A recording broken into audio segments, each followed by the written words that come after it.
నమస్తే, welcome to right angle. Delhi పేలుళ్లకు సంబంధించి ఇప్పటికే భారత ప్రభుత్వం ముమ్మరమైనటువంటి చర్యలు తీసుకోవడానికి సిద్ధమైంది. అండ్ ఇప్పటికే దీనికి కారకులు ఎవరో వాళ్ళను మట్టుబెట్టడానికి ఆల్రెడీ ప్లానింగ్ జరుగుతున్నట్టుగా కూడా విశ్వసనీయ వర్గాల సమాచారం. నిజానికి ఈసారి దెబ్బ మాత్రం పాకిస్తాన్కి చాలా గట్టిగా తగలబోతుంది అని మాత్రం అందరూ అంటున్నారు. సో ఇంతకు ముందులాగా కేవలం కొన్ని ప్రాంతాలకే పరిమితం అవడం కాదు, ప్రిసైజ్డ్ అటాక్స్ ఉంటాయి. ఎట్ ద సేమ్ టైం ఈసారి పాకిస్తాన్కి మాత్రం చాలా గట్టిగానే బదులివ్వడానికి భారత ప్రభుత్వం, భారత త్రివిధ దళాలు సమాయత్తమవుతున్న పరిస్థితి. సో ఢిల్లీలో జరిగినటువంటి ఈ బాంబు పేలుడు ఘటన నిజానికి చాలా పెద్ద కుట్రలో చిన్న భాగమే. ఇంకా వరుసగా ఆయా నగరాల్లో బాంబు పేలుళ్లకు ప్లాన్ చేసినట్టుగా సమాచారం వస్తుంది. ఉగ్రవాదులు దాన్ని బర్స్ట్ చేశారు మన నిఘా వర్గాలు. ఒక ఇన్సిడెంట్గా ఢిల్లీలో జరిగింది మాత్రం ఖచ్చితంగా అది ఇంప్లిమెంట్ చేయగలిగారు ప్లాన్కి తగ్గట్టుగా.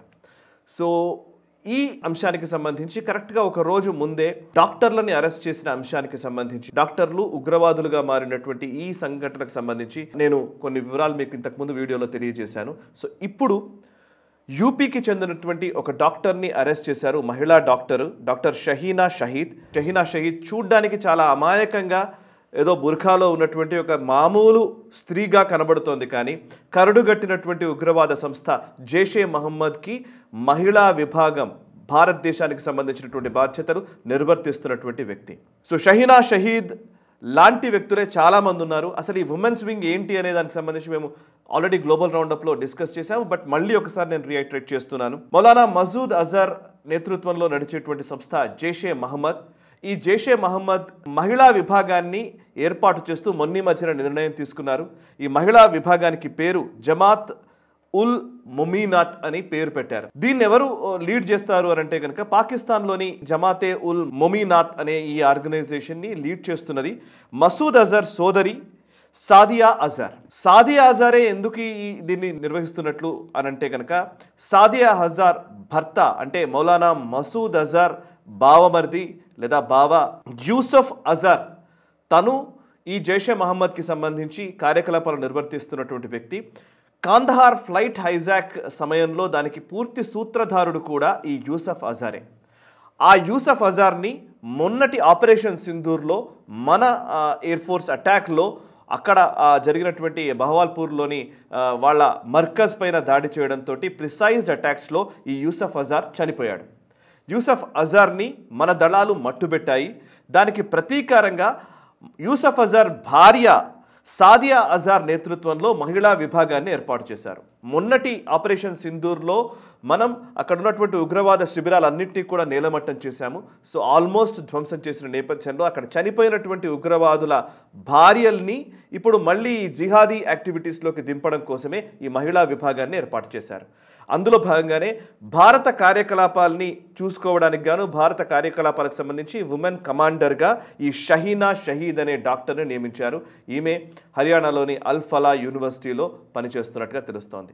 అల్ ఫలా యూనివర్సిటీకి సంబంధించిన ఇంకో ప్రొఫెసర్ని కూడా అరెస్ట్ చేశారు. నిజానికి ఒక ఉగ్రవాదంలోకి వెళ్ళడమే ఒక లెక్క అయితే ఉగ్రవాదుల భార్యలు కూడా ఈరోజు ఉగ్రవాదులుగా మారడం ఏంటి, అసలు ఈ నెక్సెస్ అంతా ఏంటి అనేది మనకు అర్థం కావాలంటే 1965లో పాకిస్తాన్ తన స్టేట్ పాలసీగా చేసుకున్నటువంటి విషయం గురించి మనం తెలుసుకోవాలి. 1965లో అప్పటి ప్రధాని Zulfiqar Ali Bhutto United Nations security కౌన్సిల్లో ప్రసంగించారు. అందులో ఆయన చెప్పిన మాట ఏంటంటే అప్పటికే 1965 యుద్ధంలో పాకిస్తాన్ ఓడిపోయింది. అండ్ అంతకుముందు 1947-48 యుద్ధంలో కూడా ఆల్మోస్ట్ మన కాశ్మీర్ని ఆక్యుపై చేసుకునే ప్రయత్నంలో కూడా వాళ్ళు ఓడిపోయారు. కానీ జవహర్లాల్ నెహ్రూ యునైటెడ్ నేషన్స్కి వెళ్ళడంతో ఎల్ఓసి ఏర్పడింది. సరే, ఆ డీటెయిల్స్ మనం తర్వాత మాట్లాడుకోవచ్చు. బట్ జుల్ఫికర్ అలీ భుట్టో 1965లో యునైటెడ్ నేషన్స్ సెక్యూరిటీ కౌన్సిల్లో ఒక కీలకమైన ప్రకటన చేశారు. అది పాకిస్తాన్ స్టేట్ పాలసీ అయిపోయింది. అదేంటంటే మేము భారతదేశంతో 1000 ఏళ్ల యుద్ధం చేస్తాము అని, 1000 year వార్. ఇది ఆయన చెప్పిన స్టేట్మెంట్. 1000 year వార్ అనేది వాళ్ళు తీసుకున్నటువంటి ఒక స్టేట్ పాలసీ. దాన్నే తదనంతర కాలంలో జియావుల్ హక్ ఆ దేశానికి రాష్ట్రపతి అయ్యారు. ఆర్మీ కూ నిర్వహించి జుల్ఫికర్ అలీ భుట్టోను దించి జియావుల్ హక్ అక్కడ పాకిస్తాన్ ఆర్మీ ప్రభుత్వాన్ని నడిపాడు. So Ziaul Haq we bleed India with 1000 cuts అన్నాడు. అంటే ఈ భారతదేశాన్ని 1000 కోతలు కోసి రక్తపాతం సృష్టిస్తాము అనేది జియావుల్ హక్ తీసుకున్నటువంటి నినాదం. సో జియావుల్ హక్ ఆ తర్వాత కాలంలో అనేక టెర్రరిస్ట్ ఆర్గనైజేషన్స్ని స్టార్ట్ చేశాడు. అప్పుడే మొదలయ్యాయి ఉగ్రవాద సంస్థలు. అప్పటిదాకా మనము డైరెక్ట్ వార్లో పాకిస్తాన్తో మనం ఎప్పుడు యుద్ధం చేసినా కానీ పాకిస్తాన్ ఓడిపోతుంది. కన్వెన్షనల్ వార్ఫేర్లో పాకిస్తాన్ ఓడిపోతుంది. కాబట్టి ప్రాక్సీ వార్లోకి దిగారు. అంటే ఒక ప్రచ్ఛన్న యుద్ధం, భారతదేశంలోనే ఉగ్రవాద కార్యకలాపాలు చేస్తూ భారత్ను అస్థిరపరచడము, భారత్లో యుద్ధ వాతావరణం క్రియేట్ చేయడము, భారత్లోని అమాయక ప్రజల ప్రాణాలు తీయడం. ఇది పాకిస్తాన్ స్టేట్ పాలసీగా పెట్టుకుంది. 1985లో లష్కర్ ఎ తోయిబా ఏర్పడింది. అదే సందర్భంలో అల్ ఖైదా ఏర్పడింది. ఆ తర్వాతి కాలంలో హిజ్బుల్ ముజాహిదీన్ ఏర్పడింది, జమాతు దవా ఇలాంటి సంస్థలన్నీ వచ్చాయి. అండ్ ఈవెన్ జైషే మహమ్మద్ 2000 సంవత్సరంలో ఏర్పడింది. ఈ జైషే మహమ్మద్ ఫౌండర్ మౌలానా మసూద్ అజర్ ఎవరైతే ఉన్నాడో, ఈ మసూద్ అజర్ గతంలో అల్ ఖైదా ఏర్పడినప్పుడు, అల్ ఖైదా ఒసామా బిన్ లాడెన్ ప్రారంభించారు 1985-88 ఆ టైంలో. అల్ ఖైదా ఏర్పడినప్పుడు అల్ ఖైదాలో కీలకమైన వ్యక్తిగా మౌలానా మసూద్ అజర్ పనిచేశాడు. ఆ తర్వాత కాలంలో 1994 ఆ ప్రాంతంలో స్పెషల్ ఉగ్రవాద చర్య చేయడం కోసం మౌలానా మసూద్ అజర్ కశ్మీర్కి వస్తే, కశ్మీర్లో మన భారత దళాలు ఆయన్ని అదుపులోకి తీసుకున్నాయి, అరెస్ట్ చేశాయి. దీంతో ఒసామా బిన్ లాడెన్ చెప్పిన అంశాన్ని బేస్ చేసుకుని ఒసామా బిన్ లాడెన్ ఆదేశాల మేరకు మన ఎయిర్ ఇండియా ఫ్లైట్ని హైజాక్ చేసి మౌలానా మసూద్ అజర్ని విడిస్తే కానీ ఇక్కడ ఉన్నటువంటి ప్రయాణికుల్ని వదలము అని చెప్పేసి ఉగ్రవాదులు డిమాండ్లు పెట్టారు. అప్పటి ప్రభుత్వం తప్పనిసరి పరిస్థితులు, అంటే మీడియా నుంచి వచ్చినటువంటి హడావిడి ఇవన్నిటి నేపథ్యంలో మన ఆ ఉగ్రవాదుల్ని వదిలివేయడం జరిగింది. ఆ ఉగ్రవాదుల్లో కీలకమైన వ్యక్తే మౌలానా మసూద్ అజర్. ఈ మసూద్ అజర్ పాకిస్తాన్కి వెళ్ళిపోయిన తర్వాత పాకిస్తాన్లో 2000 సంవత్సరంలో ఈ జైషే మహమ్మద్ అనే సంస్థని ప్రారంభించాడు. సో అప్పుడు ఆయనను విడిపించినటువంటి వ్యక్తి మౌలానా మసూద్ అజర్ బావ యూసఫ్ అజర్ సతీమణి ఇప్పుడు మహిళా విభాగాన్ని నడుపుతోంది. యూసఫ్ అజర్ని మొన్న ఆపరేషన్ సింధూర్లో చంపారు. ఇది అసలు స్టోరీ. సో జైషే మహమ్మద్ 2000 సంవత్సరంలో ఏర్పడింది. 2000 సంవత్సరం నుంచి జైషే మహమ్మద్ తన కార్యకలాపాలను కొనసాగిస్తోంది. ఇక లష్కర్ ఎ తోయిబాకి సంబంధించిన స్టోరీ కూడా ఉంది. లష్కర్ ఎ తోయిబా అనేది అల్ ఖైదా ఏర్పడిన తర్వాత లష్కర్ ఎ తోయిబా ఏర్పడింది 1985లో.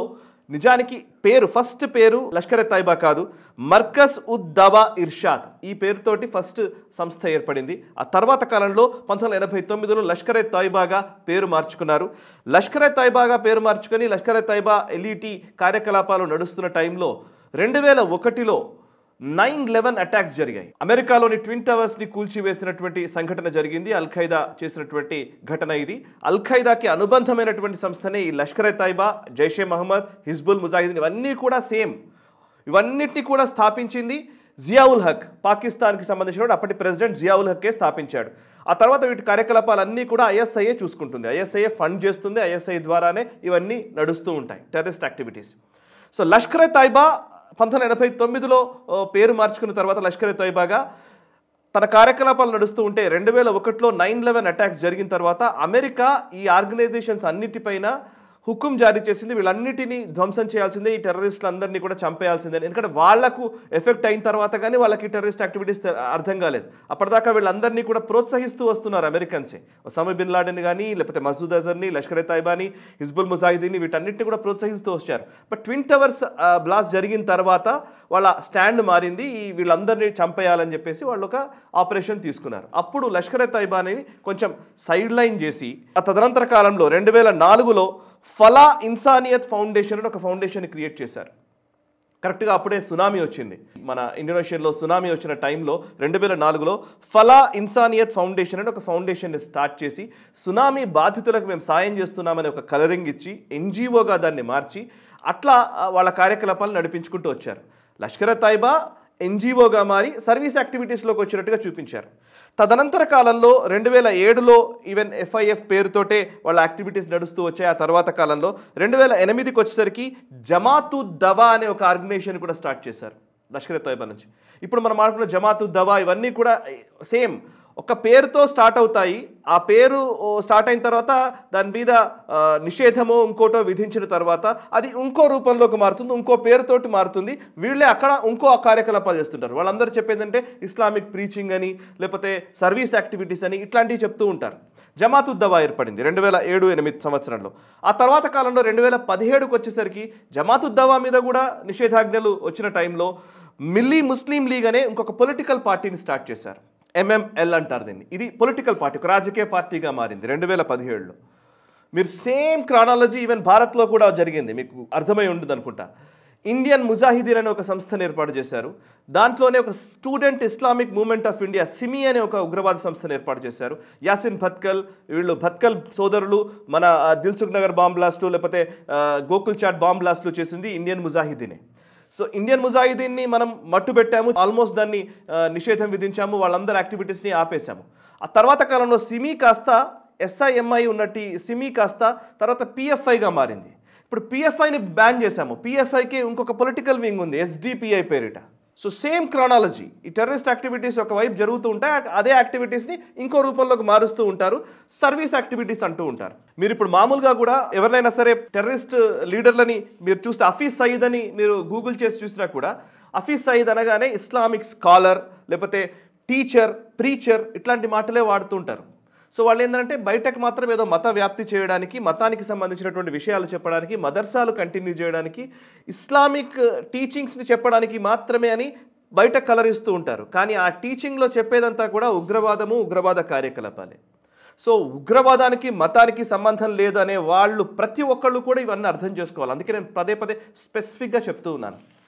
అండ్ ఇంకోటి, పాకిస్తాన్ అనగానే పాకిస్తాన్ ఒక దేశంగా అండ్ టెర్రరిస్ట్ యాక్టివిటీస్ వేరుగా చూసామంటేనే పొరపాటు. పాకిస్తాన్ అంటేనే ఈ టెర్రరిస్టులను వాళ్ళ శిబిరం, అది టెర్రరిస్టుల కార్యకలాపాలు చేయడానికి పూర్తిగా ఒక వేదిక పాకిస్తాన్. వాళ్ళని ప్రాక్సీలుగా వాళ్ళందరినీ ప్రొటెక్ట్ చేసుకుంటూ ముందుకు తీసుకొస్తోంది. అండ్ ఇంకొక విషయం ఏంటంటే, ఈ మధ్య కాలంలోనే మొన్న ఆపరేషన్ సింధూర్లో ఈ లష్కర్ తైబాకి సంబంధించి and at the same time Jaish-e Mohammed లేకపోతే జమాత్ ఉద్ దవా వీళ్ళకి సంబంధించినటువంటి టెర్రరిస్ట్ ఆర్గనైజేషన్స్కి సంబంధించినటువంటి శిబిరాలన్నింటినీ మనం ధ్వంసం చేశాం. ఇప్పుడు రీసెంట్గా కొత్తగా వచ్చినటువంటి ఇన్ఫర్మేషన్ ఏంటంటే, సుమారు 303 కొత్త మర్కజ్ సెంటర్స్ని ఏర్పాటు చేయడానికి already Jaish-e Mohammed fund raising చేస్తోంది. ఎంత ఫండ్ రైజింగ్ అని అంటే కనుక ఆల్మోస్ట్ 3.91 బిలియన్ పాకిస్తానీ రూపీస్ వాళ్ళు రైజ్ చేస్తున్నారనేది తెలుస్తోంది. ఫండ్ రైజింగ్ క్యాంపెయిన్ కూడా వాళ్ళు నిర్వహిస్తున్నారు. ఒక్కో దానికి మిలియన్స్ ఆఫ్ డాలర్స్ ఖర్చు పెట్టి ఈ మర్కజ్లను ఏర్పాటు చేయబోతున్నారు. దీనికి పూర్తిగా ISI పాకిస్తాన్ గవర్నమెంట్ ఫండ్ చేస్తోంది, డబ్బులు ఇస్తున్నాయి. వీటన్నిటినీ కూడా అంతర్జాతీయ వేదికలపైన మనం చాలా వరకు ఎండగట్టే ప్రయత్నం చేస్తూ ఉన్నాము, వాళ్ళని ఎక్స్పోజ్ చేస్తూ ఉన్నాము. Financial action task force FATF ఏదైతే ఉగ్రవాద సంస్థలకి నిధులకు సంబంధించి ఏ దేశాలు నిధులు ఇస్తున్నాయనే అంశానికి సంబంధించి మానిటర్ చేస్తున్నటువంటి సంస్థ FATF ముందుకు మనం పదే పదే ఈ అంశాలను తీసుకెళ్తూ ఉన్నాము. ఒక్కోసారి గ్రే లిస్ట్లో కూడా తీసుకొచ్చారు పాకిస్తాన్ని. కానీ అటు చైనా ఇటు అమెరికా రెండూ కూడా ఆ పాకిస్తాన్ని ప్రొటెక్ట్ చేస్తూ ఉంటాయి. ఎందుకు ప్రొటెక్ట్ చేస్తాయి అని అంటే కనుక, అమెరికా దృష్టికోణంలో ఏంటంటే ఈ ఏరియాలో అంటే వాళ్ళకి స్ట్రాటజిక్ లొకేషన్ పాకిస్తాన్. ఈ పాకిస్తాన్ని మనకు కావాల్సినట్టుగా మనం వాడుకోవడానికి ఒక వేదిక కావాలి. ఎందుకంటే అటు ఆఫ్ఘనిస్తాన్ కావచ్చు, అటు సోవియట్ యూనియన్ కావచ్చు, ఇటు ఇండియా కావచ్చు, అటు ఇరాన్ లాంటి దేశం కావచ్చు, వీటన్నిటికీ సంబంధించినటువంటి మధ్యలో ఉన్నటువంటి ప్రాంతం కాబట్టి దాన్ని అడ్వాంటేజ్గా తీసుకొని మనం ఏదైనా చేయాలి కాబట్టి దానికి ఫండ్ చేస్తూ ఎప్పటికప్పుడు దాన్ని అలా నడిపిస్తూ వస్తూ ఉంటారు, పాకిస్తాన్ని నిలబెడుతూ వస్తూ ఉంటారు, ఏదో విధంగా సాయం ఇస్తూ. ఇక చైనాకి ఏం ఇంట్రెస్ట్ అని అంటే కనుక, ఇక్కడ ఇంకొక సంస్థ గురించి చాలా వరకు ఎవరికి ఇది ఎక్కువగా రిపోర్ట్ కాలేదు. చైనాకు సంబంధించి షిన్జియాంగ్ ప్రావిన్స్లో వీగర్ ముస్లింలు ఎక్కువగా ఉంటారు. ఆ ముస్లింలను ప్రేరేపిస్తూ ఒక సంస్థ పుట్టింది. అదేంటంటే వీగర్ ముస్లిమ్స్కి వాళ్ళను ప్రొటెక్ట్ చేస్తూ వాళ్ళ హక్కుల్ని తీసుకొస్తూ వాళ్ళను బేస్ చేసుకుని చైనాకు వ్యతిరేకంగా పోరాడుతున్నటువంటి ఉగ్రవాద సంస్థ ఇది. ఎటిమ్ అంటారు, east Turkistan Islamic movement, ETIM ఎటిమ్. ఈ సంస్థ చైనాలోని షిన్జియాంగ్ ప్రావిన్స్లో చైనాకు అగెన్స్ట్గా కొట్లాడుతోంది. సో దీన్ని కంట్రోల్ చేయాలి అని అంటే మనకు పాకిస్తాన్ అవసరం ఉంటుంది. సో పాకిస్తాన్ ఎప్పటికప్పుడు వాళ్ళు పెట్టుకొని సో ఎటిమ్ అనేది బయటకు రాకుండా, దాన్ని కార్యకలాపాలు చేయకుండా, అక్కడ ఏం జరగకుండా చూసుకుంటారు. సో ఎక్కడైనా సరే పాకిస్తాన్ ఎప్పుడు బెదిరించే మాట ఒకటే ఏంటంటే న్యూక్లియర్ వెపన్స్ గురించి. ఒకవేళ పాకిస్తాన్ ఎస్టాబ్లిష్మెంట్ కొలాప్స్ అయిందనుకోండి, ఇప్పుడు పాకిస్తాన్ మొత్తానికే పాకిస్తాన్ ప్రభుత్వాన్ని మనం కొలాప్స్ చేసేసి అసలు ప్రభుత్వమే నిర్వీర్యం అయిపోయింది అనుకోండి, అక్కడ ఉన్నటువంటి అనేక ఉగ్రవాద సంస్థలు వాళ్ళ మధ్య ఫ్యాక్షన్స్ గొడవలు ఉన్నాయి. అక్కడ ఉన్నటువంటి చాలా సంస్థలు ఉన్నాయి. ఇప్పుడు ఇందులో చూస్తే ఇంకా చాలా సంస్థలు ఉన్నాయి. BLA బలూచిస్తాన్ లిబరేషన్ ఆర్మీ ఉంటుంది, అది పాకిస్తాన్ గవర్నమెంట్కి అగెన్స్ట్ కొట్లాడుతోంది. తెహ్రీకే లబ్బేక్ పాకిస్తాన్ ఉంది, అది కూడా పాకిస్తాన్ గవర్నమెంట్కి అగెన్స్ట్ కొట్లాడుతోంది. తెహ్రీకే తాలిబాన్ పాకిస్తాన్ ఉంది, అది కూడా పాకిస్తాన్ గవర్నమెంట్కి అగెన్స్ట్ కొట్లాడుతోంది. అండ్ వీళ్ళందరూ కూడా ఎవరికి వాళ్ళు మేమే ఇస్లాంకి ఠీకేదారులం అని చెప్తూ ఉన్నారు. అండ్ అటు తాలిబాన్లు ఉన్నారు. ఇవన్నిటికీ మధ్య ఇంకా కొన్ని ఆర్గనైజేషన్స్ కూడా ఉన్నాయి. లష్కరే జంగ్వి అనే ఒక ఆర్గనైజేషన్ ఉంది. ఇదేంటంటే ప్యూర్లీ షియాలకు వ్యతిరేకంగా టెర్రరిస్ట్ యాక్టివిటీస్ చేస్తుంది, లష్కర్ ఏ జాంగ్వీ. అండ్ ఐసిస్ ఖొరసాన్ ప్రావిన్స్ అదొకటి ఉంది, ISKP అదొక ఆర్గనైజేషన్. సో ఇట్లా రకరకాల, ఇప్పుడు నేను ఇందాక చెప్పిన ఈ లష్కర్ ఎ తైబా, హిజ్బుల్ ముజాహిదీన్, జైషే మహమ్మద్ ఇవన్నీ ఇండియా స్పెసిఫిక్గా పనిచేసేటివి. మిగతా అన్ని ఆ పాకిస్తాన్ స్పెసిఫిక్గా పనిచేసేటివి ఉన్నాయి. అండ్ మిడిల్ ఈస్ట్కి, వెస్ట్ ఏషియాకి స్పెసిఫిక్గా పనిచేసే ఆర్గనైజేషన్స్ ఇవన్నీ కూడా పాకిస్తాన్లోనే తలదాచుకుంటాయి. సో ఇందులో కొట్లాడుతున్న నేపథ్యంలో పాకిస్తాన్ గవర్నమెంటే డీస్టెబిలైజ్ అయిపోతే రేపు పొద్దున ఈ టెర్రరిస్టుల చేతుల్లోకి ఎక్కడ న్యూక్లియర్ వెపన్స్ వెళతాయో అనే ఒక భయము అటు వెస్ట్రన్ దేశాలలో ఉంటుంది. సో అందుకే అభివృద్ధి చెందిన దేశాలు, యూరోపియన్ దేశాలు, వెస్ట్రన్ కంట్రీస్ ఇవన్నీ కూడా పాకిస్తాన్ ఉగ్రవాదుల చేతుల్లోకి న్యూక్లియర్ వెపన్స్ పోకుండా ఉండడం కోసం వాళ్ళకి ఎప్పటికప్పుడు డబ్బులు ఇస్తూ పాకిస్తాన్ అట్లా కాపాడుతూ వస్తూ ఉంటారు. అండ్ ఇట్లా వాడుకోవడానికి కూడా వీలవుతుందని పాకిస్తాన్ అలా కాపాడుతూ వస్తున్నారు. ఇట్లాంటిది ఒక కొంతమంది పెద్ద పెద్ద బడా నాయకుల దగ్గర గూండాలు ఉంటారు. వాళ్ళు గూండాలని తెలుసు, కానీ వాడికి ఎప్పుడో ఒకసారి డబ్బులు ఇస్తూ అట్లా ఏదో చేస్తూ వాడిని మేనేజ్ చేస్తూ రావాలి, లేకపోతే నన్నే చంపేస్తాడనే భయం. సో ఇలా ఒక రోగ్ కంట్రీగా పాకిస్తాన్ నడుస్తోంది. సో దీనికి పరిష్కారం కావాలి అననే దానికే అన్నోన్ గన్మెన్, నిజానికి ఉన్నటువంటి ఉగ్రవాదులందరినీ ఏరివేసే కార్యక్రమము అన్నోన్ గన్మెన్, అజ్ఞాత బందూక్దారుల రూపంలో పాకిస్తాన్లో ఆ ఏరివేత కార్యక్రమం జరుగుతోంది. ఇది గత 2014 తర్వాత నుంచి నడుస్తోంది. సరే, ఇది భారత ప్రభుత్వమే చేస్తోంది లేదా రా నిర్వహిస్తోందని నేను చెప్పను, అర్థమయ్యే వాళ్ళకి అర్థమవుతుంది. కానీ 2014 తర్వాత మాత్రం చాలామంది ఉగ్రవాదులు చనిపోతూ ఉన్నారు.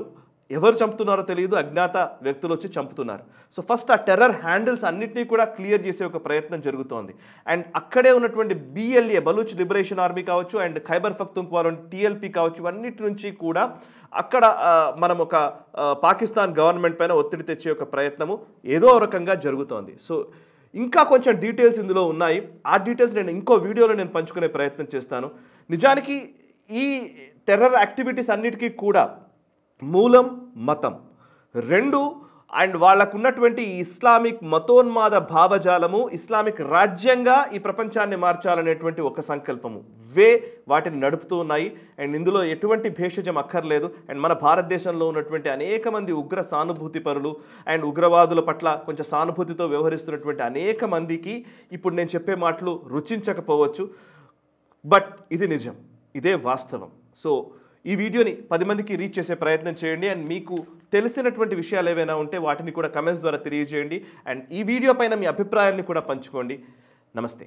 ఈ వీడియో మీకు నచ్చినట్టయితే లైక్ చేయండి, 10 మందికి షేర్ చేయండి. అలాగే కామెంట్ల రూపంలో మీ అభిప్రాయాలను మాతో పంచుకోండి. Nationalist hub group of channels ను సబ్స్క్రైబ్ చేసుకుని తెలుగునాట జాతీయవాద జర్నలిజాన్ని ప్రోత్సహించండి. ఈ వీడియో కింద ఉన్న బెల్ ఐకాన్ పై క్లిక్ చేయడం మర్చిపోవద్దు.